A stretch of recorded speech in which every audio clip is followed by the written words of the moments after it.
Ya, assalamualaikum sobat sekalian, bertemu kembali dengan TMC Blog. Kali ini kita akan membahas sesuatu yang kembali menghadirkan analisa-analisa teknis, khususnya mengenai beberapa penampakan teknis yang cukup menarik dari shakedown test di sirkuit Sepang untuk MotoGP 2026 yang baru aja menyelesaikan sesi hari pertama. Nah, jadi pada saat video ini hadir itu shakedown test sudah hadir ke hari kedua tes. Namun kita akan lihat di hari pertama itu ada sesuatu yang menarik ya bagi kalau teman-teman sekalian melihat dari sisi pabrikan Ducati. Nah, ternyata melalui test ridernya Michele Pirro itu Ducati itu menghadirkan solusi aerodinamika yang bisa dibilang tidak mereka hadirkan pada saat perilisan tim beberapa pekan yang lalu gitu loh teman-teman sekalian. Nah ya, jadi ini adalah kemungkinan aerodinamika yang akan dipakai di Ducati Desmosedici GP26 di tahun 2026 ini. Hadirnya itu benar-benar banyak banget perbedaan teman-teman sekalian. Kayak misalkan ya, yang pertama ini hadir perubahan yang cukup signifikan dari main winglet atau sayap depan utama. Ini tuh benar-benar masif banget, gede gitu ya.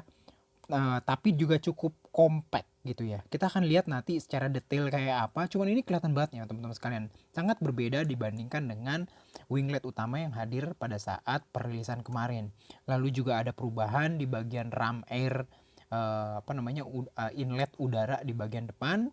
Lalu di bagian samping juga kita bisa lihat ada beberapa perbedaan yang diberikan atau update yang diberikan di desain dari aerodinamika baru ini teman-teman sekalian. Yes, satu-satu ya kita akan bahas ya. Nah, yang pertama jelas adalah aerodinamika winglet bagian depan. Ini tuh super gede banget ya, masif banget sih. Ya, kita bisa lihat di sini apa yang bisa dilihat di sini benar-benar gede ya. Sepertinya Ducati tetap ingin menghadirkan solusi yang akan bisa mereka gunakan di tahun 2027. Karena kita ketahui ya, tahun 2027 ya. Nah, ini adalah gambarnya kalau dari depan ya teman-teman sekalian. Nah, tahun 2027 itu seperti kita ketahui ada semacam limitasi dari dimensi aero winglet yang tidak boleh lebarnya itu melebihi dari lebar dari yang ada di regulasi sampai tahun 2025. Artinya akan lebih sempit. Nah, Ducati ya menghadirkan, dia tetap bikin wingletnya gede, tapi karena regulasinya itu membatasi mereka untuk menghadirkan luasan yang lebih luas, mereka turunin ke bawah teman-teman sekalian. Jadi kalau teman-teman lihat agak diturunin ke bawah. Ini menghadirkan wing sayap dengan luasan yang bisa dibilang cukup besar, tapi tidak ngambil space terlalu banyak. Nggak tekor terhadap space yang dihasilkan gitu loh teman-teman sekalian. Kita bisa lihat juga ya di bagian winglet yang bagian bawah. Nih ya, bagian atas kan satu winglet doang ya. Bagian bawah itu ada semacam kayak yang namanya blown winglet. Jadi ada kayak celah antara dua profil sayap yang miring ke bawah di bagian sayap yang bawah gitu loh. Sayapnya sih tetap wingletnya model-model kotak yang akhirnya juga sempat diikuti oleh Yamaha di M1 V4 versi rilis launching gitu ya teman-teman sekalian ya. Nih, tujuannya itu sepertinya akan bisa menghasilkan downforce yang lebih masif di tengah limitasi dari regulasi gitu loh teman-teman sekalian ya. Kalau saya ngelihatnya kayak gitu. Bersiap juga untuk tahun 2027. Mungkin juga ada tujuan untuk mengelola turbulensi udara dari ban depan ini nih, dari bagian depan lah pada dasarnya yang masuk ke daerah radiator atau masuk ke side pod atau masuk ke bagian diffuser dari downwash duct di bagian bawah gitu loh teman-teman sekalian ya. Nah, sementara kalau kita lihat bagian atas ini juga cukup beda teman-teman sekalian. Ya, front cowl-nya jauh lebih mengotak ya, tidak seperti kayak misalkan KTM kita lihat malah lebih sempit. Kalau ini lebih ngotak gitu teman-teman sekalian, lebih kotak, tapi di bagian bubble dari windscreen-nya itu ini lebih tirus. Kelihatannya seperti itu. Jadi ada kotak tapi tirus di bagian bubble dari windscreen-nya kayak gitu. Dan juga kalau teman-teman sekalian lihat ya, ini agak sedikit beda dari dimensi dari ram airnya ya. Nah, nih ini teman-teman sekalian ya. Front call yang berubah itu ya, kayak ada mungkin ya ada hubungan dengan hitung-hitungan CFD mereka atau komputer fluid dinamiknya mengenai masalah drag atau hambatan udara pada kecepatan tinggi. Nah, kalau untuk lubang ram air ini dibuat lebih horizontal ya, tapi kayaknya lebih pipih ya dibandingkan dengan model dari Ducati Desmo CDC GP25. Jadi ini lebih apa ya dibilang ya, lebih pipih ke bawah kayak gitu. Terus lebih horizontal ya. Nah ini juga mengindikasikan, kalau saya ngelihatnya mengindikasikan adanya perubahan karakter yang diinginkan mengenai aliran udara bersih yang mau disalurkan ke box filter udara di bagian dalam untuk disuplai nanti ke mesin gitu loh teman-teman sekalian ya. Nah ini untuk bagian depannya kayak teman-teman sekalian bisa lihat di sini ya. Kita coba lihat di sini juga ada bukaan opening dari downwash ductnya di bagian bawah. Kita cek yang lainnya. Nah balik lagi ke foto yang ini teman-teman sekalian. Nih ya, balik lagi. Akhirnya Ducati menghadirkan sesuatu yang sempat mereka sebenarnya sudah coba di tes Valencia terakhir gitu loh teman-teman sekalian. Nah, jadi side podnya itu dilanjutin ke arah talang di bagian samping.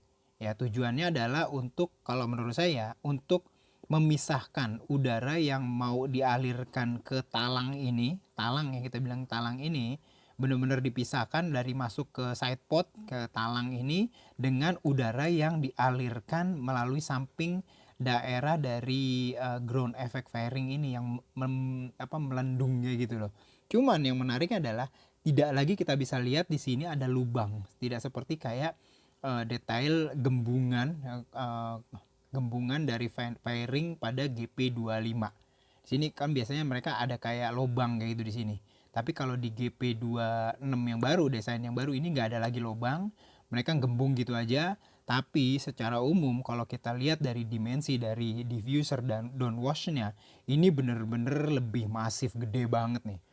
Ya, diffuser downwash ini salah satunya juga bisa memiliki fungsi untuk menghasilkan downforce, karena kita bisa lihat sini inlet bukaannya gede, di bawah kecil, dan ini membuat udara itu akan menjadi kecepatannya itu lebih kenceng ya, sesuai dengan hukum Venturi. Kayaknya kalau masuk di bukaan gede, keluar di bukaan kecil, maka kecepatan udara pada saat di bukaan keluar itu akan lebih gede. Nah, kecepatan udara yang lebih besar, menurut hukum fisika, hukum Bernoulli, itu akan membuat tekanan akan menjadi lebih rendah.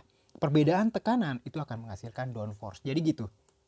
Pokoknya arahnya ke situ aja, membuat tekanan jadi lebih rendah sehingga menghasilkan downforce. Nah, gitu. Dan sama seperti itu juga fungsi dari ground effect fairing. Pada saat dia miring 60 derajat atau berapa derajat tergantung hitungan mereka, itu menghasilkan jarak antara sisi wall dari fairing yang samping yang ground effect ini jadi lebih dekat ke aspal, dan jarak yang tipis antara fairing dengan aspal itu membuat balik lagi ke Venturi effect. Terus habis itu karena Venturi effectnya jaraknya kecil, kecepatannya tinggi, tekanannya rendah. Perbedaan tekanan menghasilkan downforce. Khususnya kalau mengenai ground effect fairing, itu adalah downforce pada saat motornya miring gitu loh teman-teman sekalian. Tapi kita bisa lihat di sini memang desainnya mulai berbeda banget. Walaupun secara umum fungsinya masih sama seperti desain downwash duct dan juga ground effect fairing di motor Ducati Desmo CDC GP25. Taman ini adalah update-nya untuk GP26 teman-teman sekalian. Beberapa foto-foto lain ya yang bisa saya dapatkan dari hari pertama gitu ya, teman-teman sekalian bisa lihat ya, ini dari samping kayak begini, gede banget. Jadi kayak modelnya kayak kayak ya balik lagi kayak yang terakhir 2025 dipakai sama Honda gitu loh teman-teman sekalian. Termasuk gurney flapnya ada di sini juga. Kita bisa lihat di sini ya betapa dari mulai lubang side pod ke samping itu benar-benar dijaga menggunakan talang ini, menggunakan talang terbuat dari karbon. Terus habis ini downwash ductnya juga beda di sini.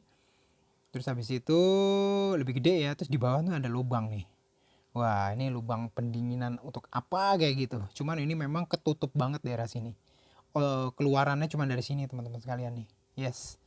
Ya, ya, ya, ya, kayak gini. Dan kehadiran dari side pot yang dilanjutkan ke talang ini yang dihubungkan juga dengan lubang apa namanya, pengeluaran dari hawa panas yang dihasilkan oleh mesin itu juga punya sesuatu yang berhubungan, di mana kecepatan dari apa namanya, yang dihadirkan di side pot udara ya, kecepatan udara itu akan membuat efektivitas lebih tinggi pada saat mengeluarkan udara panas yang dari dalam fairing ini, dikeluarin lebih cepat kayak gitu. Selain juga dari belakang ini. Kayak gitu teman-teman sekalian nih ya. Secara umum kayak begini bentuknya nih ya. Wah, keren banget sih kalau saya ngeliatnya ya. Sesuatu yang jauh lebih masif nih untuk Ducati Desmo Sedici GP26. Di bagian ban depan ini juga, di bagian bawahnya sini juga tetap ada kayak kayak ini, kayak begini nih, apa nih, kayak plate kayak gini di bawah dari rotor dis karbonnya. Ini juga ditengarai juga punya efek apa namanya, ground effect fairing, walaupun kecil bentuknya.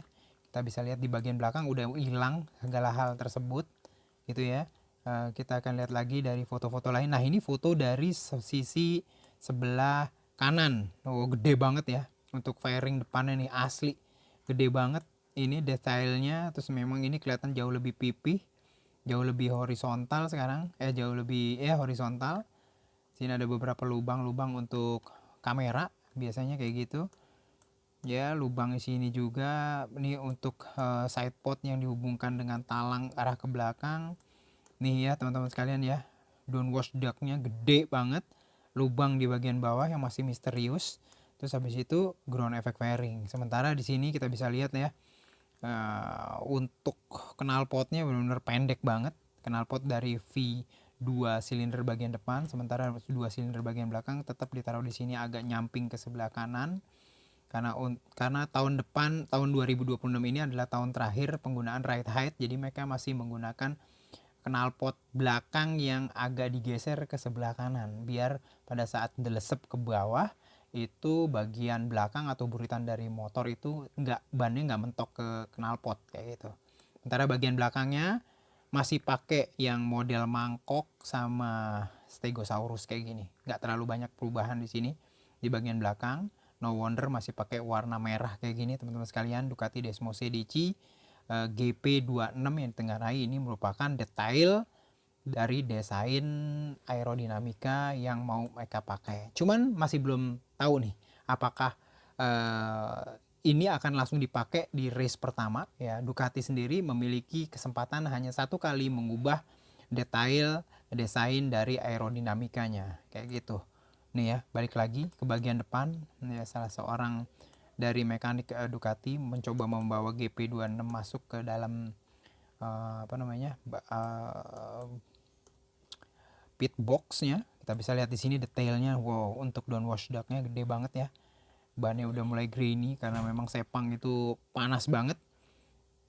Ada gambar apa lagi di sini ya? Nggak banyak ya yang bisa saya sampai dapatkan. Cuman ini cukup banget untuk bisa memberikan gambaran ke teman-teman sekalian betapa perubahan aerodinamika sudah mulai direncanakan oleh Ducati untuk musim terakhir dari MotoGP 1000cc ini. Nah, jadi itu aja teman-teman sekalian yang bisa saya sampaikan di vlog kali ini.